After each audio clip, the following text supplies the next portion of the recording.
My wife secretly sold our family home for $350, $0 without telling me, then went to court claiming I abandoned her and demanding half the property. Now she's accusing me of theft over a $50, $0 inheritance I never received. I never thought I'd find myself in a situation like this, honestly. I always believed in the idea of sticking it out through thick and thin, but when I look back now, I realize there were warning signs I refused to see. Things started to feel off about 6 months ago, little things that added up. Sarah, my wife, who used to be the most honest and straightforward person I knew, suddenly became secretive, distant, and cold. She'd hide her phone, delete messages, and sometimes leave the room abruptly whenever I got close to her. At first, I thought she was just stressed, work, life, the usual. But then I noticed her phone bill had strange numbers I didn't recognize, and she was working late more often than usual, claiming she was catching up on work, even though she's a graphic designer and usually works from home. One day, I decided to do a little digging. I'd always been cautious about privacy, but that day I felt something was wrong. I checked her phone when she was in the shower. I know it's invasive, but I was desperate to understand what was going on. What I found made my stomach drop. There were dozens of texts from a guy named Mark, messages that were more than friendly. If you ask me, they were downright flirtatious, full of innuendos and plans to meet up. I saw pictures of her in a hotel room with her arm draped around his neck, laughing like they were the only two people in the world. My blood ran cold. She told me she was working late, but this was clearly something else. That night I confronted her. I was trembling, trying to keep my voice steady. I showed her the messages, the pictures. Her reaction was swift and cold. She looked at me with this icy stare and said, "It's not what you think. Mark's just a friend. You're overreacting." She everything spun some story about how she was stressed, how she needed an outlet, how I was never there for her. She called me paranoid, accused me of spying on her because I do. Trust her, I was furious. How could she lie so easily? How could she betray me like this after all we'd been through? The emotional impact hit me hard. It was like my world was crashing down. I felt a mix of anger, heartbreak, and confusion. I'd always thought we had a solid marriage, but now I saw how fragile it was. I felt betrayed, not just by her actions, but by her lies. I kept asking myself how she could do this, how she could look me in the eyes and deny everything when I had proof right in front of me. I felt hurt, yes, but also a strange sense of relief that I finally knew the truth. Still, the pain was deep. It's a strange thing knowing someone you loved could be unfaithful and feeling like your heart's been punched so hard you can't breathe. I sat there, stunned, trying to process what I just discovered and what it meant for us. After that night, everything changed. I couldn't sleep, couldn't focus. My mind kept circling back to the images, the lies, the betrayal. I kept asking myself how I missed all the signs, how I didn't see that. The woman I loved was capable of sneaking around behind my back. It felt like I'd been punched in the gut every time I remembered her cold, dismissive tone when I confronted her. I wanted to believe she was telling the truth, that maybe I was overreacting, that I was just insecure. But the evidence was too clear, and deep down, I knew I couldn't ignore it. The next day, I decided I had to find out more. I started digging into her phone, her emails, her social media accounts. Anything that could give me more clarity. That's when I found out she had been secretly selling our family home. I'd always thought we'd build a life there, raise kids, grow old together. But apparently Sarah had other plans. I found legal documents. She'd gone to court claiming I abandoned her, demanding half the property. She sold the house for $350, $0 without telling me, and now she was trying to take more than her fair share. I was stunned. How could she do this? How could she betray me not only emotionally but financially as well? I felt a mix of rage and helplessness. I'd been so focused on her affair that I didn't see the bigger picture. She'd been planning her escape, using the marriage and the house as leverage.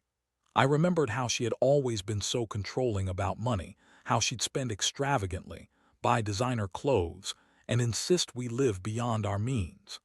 I started to piece together how she'd been manipulating the situation all along, maybe even planning her exit for months. That's when I realized the extent of her deception. She was not just cheating on me. She was trying to take everything I had built, everything we shared, and walk away with it. I couldn't believe I'd been so blind. I felt betrayed on a level I'd never experienced before. It was like I was living in a nightmare I couldn't wake up from. I thought I knew her, but now I saw her for what she really was: a liar, a manipulator, someone capable of betrayal on every level. I knew I had to act, but I wasn't sure what to do next. The shock was still raw, but I also felt a burning need for justice.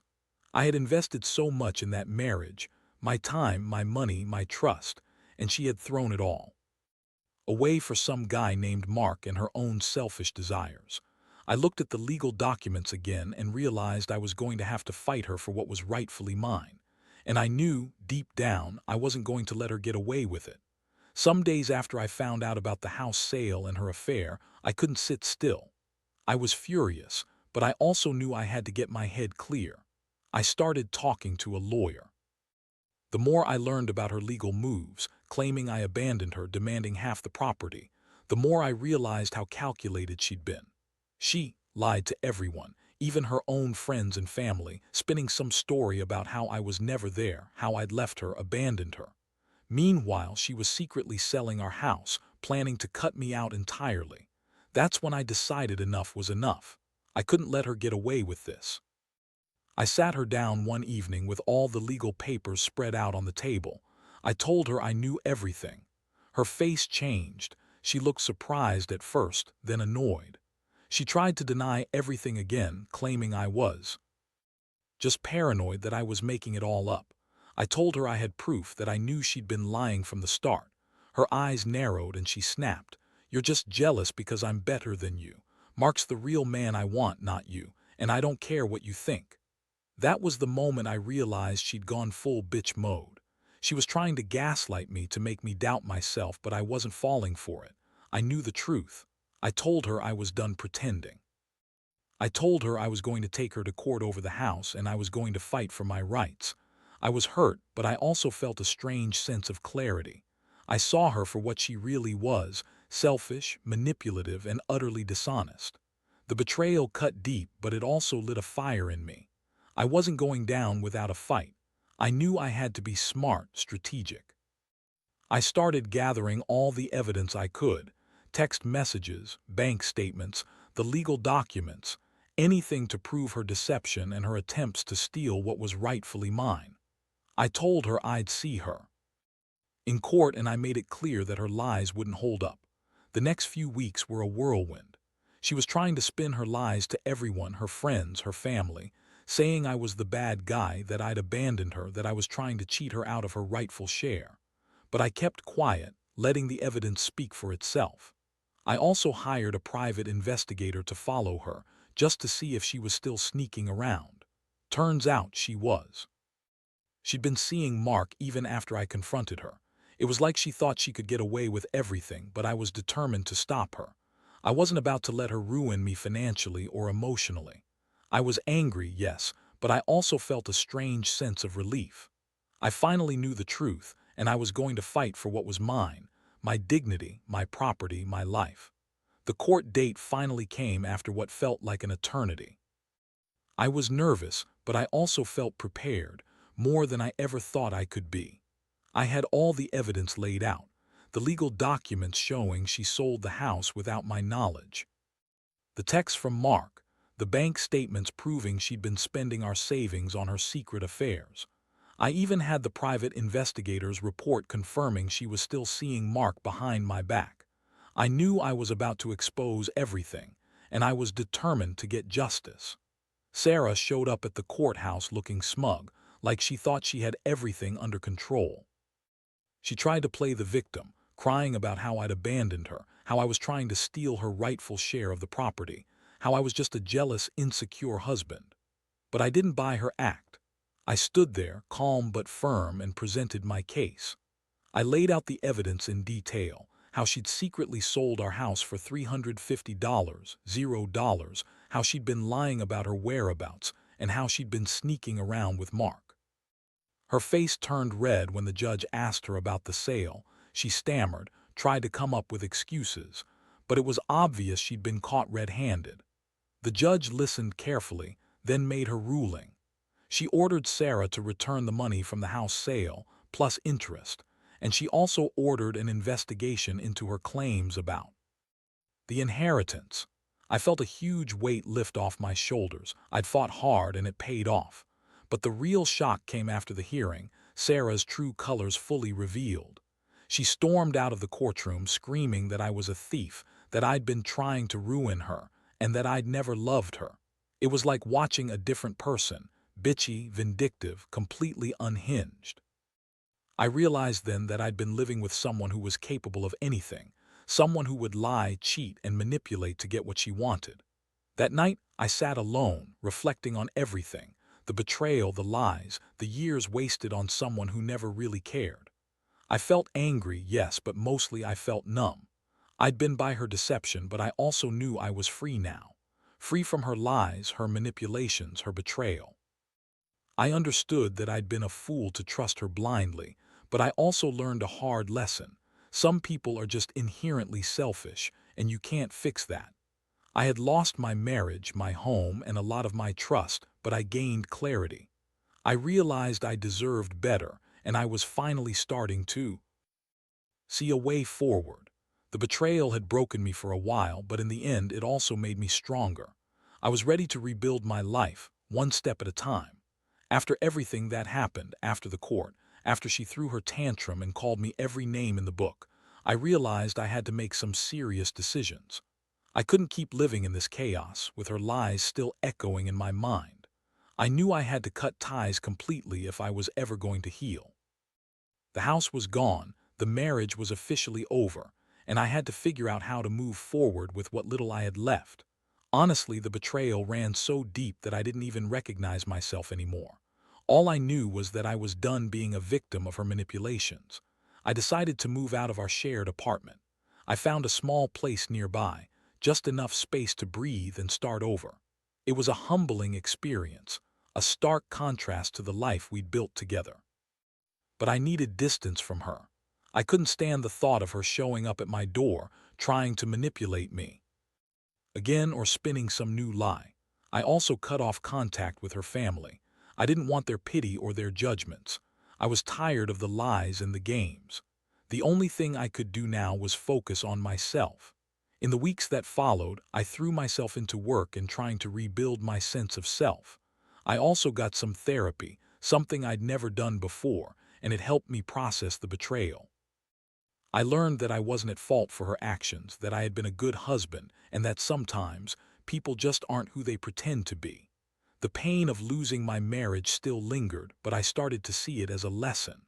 I had trusted blindly, but I also learned to set boundaries and be more cautious. No more ignoring the red flags, no more turning a blind eye to signs of trouble.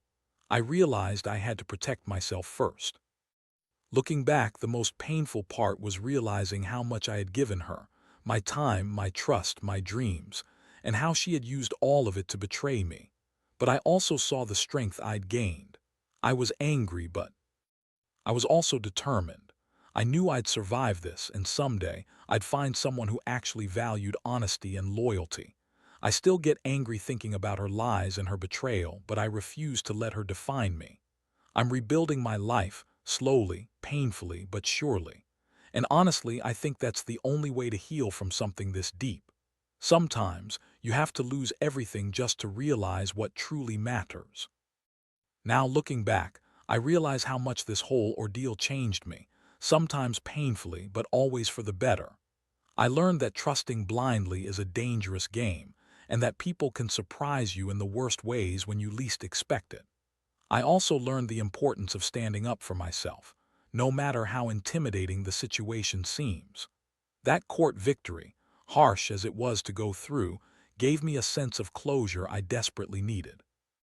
It proved to me that truth and justice can prevail, even when the odds seem stacked against you. Most importantly, I learned that I'm stronger than I thought. I always believed I was resilient, but this experience pushed me to my limits. I lost my marriage, my home, and my sense of security, but I didn't lose my dignity. I refused to let her betrayal define my future. I've started rebuilding my life from scratch. I've made new friends, found a better job, and I'm slowly learning to trust again, though I'm more cautious now. I don't regret the pain I went through because it forced me to see what I truly deserve: honesty, loyalty, and respect. To anyone out there going through something similar, trust your instincts. Don't ignore the signs, no matter how uncomfortable they make you. If someone is lying, hiding things, or betraying you, confront it early. And if you find yourself in a situation where you're being betrayed or manipulated, don't be afraid to fight for what's right. Sometimes, the only way to reclaim your life is to stand up and take control, even if it means tearing everything down first. This whole experience has been a brutal lesson, but it's also been a catalyst for growth. I've come out of it more aware, more cautious, but also more hopeful. I know now that I don't need someone who lies or cheats to be happy. I just need honesty, respect, and a little bit of faith in myself. And I'm finally starting to believe I'll find that again someday. For now, I'm just glad I survived this storm, and I'm ready to move forward, wiser, stronger, and more determined than ever.